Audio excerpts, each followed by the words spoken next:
So నార్మల్గా pregnancy test positive వచ్చిన 1 వీక్కి మనము స్కాన్కి రమ్మంటామండి ఎవరినైనా కూడా.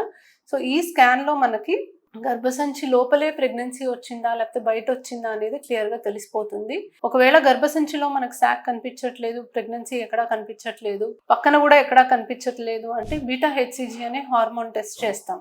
బీటా హెచ్సిజీ లెవెల్స్ 1500 కన్నా ఎక్కువ ఉంటే మనకి ఖచ్చితంగా శాక్ అనేది కనిపించాలి.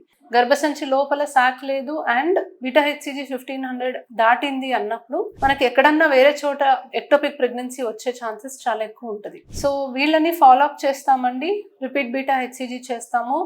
పెరిగే వాల్యూస్ అనేవి పెరుగుతున్నాయంటే ఖచ్చితంగా ప్రెగ్నెన్సీ ఎక్కడో ట్యూబ్ లో కానీ ఇంకెక్కడన్నా ఉంది అండ్ అది అలా వదిలేస్తే మనకి డేంజరస్ గా ఉంటది కాబట్టి మనము ఆ ప్రెగ్నెన్సీ కరిగిపోవడానికి మెడిసిన్స్ అనేది ఇవ్వగలం. అర్లీ డయాగ్నోసిస్ చేస్తే మనము ఇంజెక్షన్స్ ద్వారానే ప్రెగ్నెన్సీ కరిగించుకోగలమండి. బట్ లేట్ డయాగ్నోసిస్ అయ్యి మనకి ట్యూబ్ చీలిపోయి బ్లీడింగ్ అయిన స్టేజ్ కి మన దగ్గరికి పేషెంట్ వస్తే కంపల్సరీగా లాప్రోస్కోపీ లాంటివి ఏమైనా చేసి ఆ ట్యూబ్ ని తీసేయడము, బ్లీడింగ్ ఆపడానికి మనం ఏదో ఒకటి చేయాల్సి వస్తుంది. సో అలాంటి సిచ్యువేషన్ కి రాకుండా అర్లీ డయాగ్నోసిస్ చేసుకుంటే మెడిసిన్స్ తోనే ఇది కరిగిపోతుంది. బట్ లేట్ చేసే కొద్దీ ప్రాణాపాయ స్థితి రావడానికి కూడా అవకాశం ఉంది. Thank you.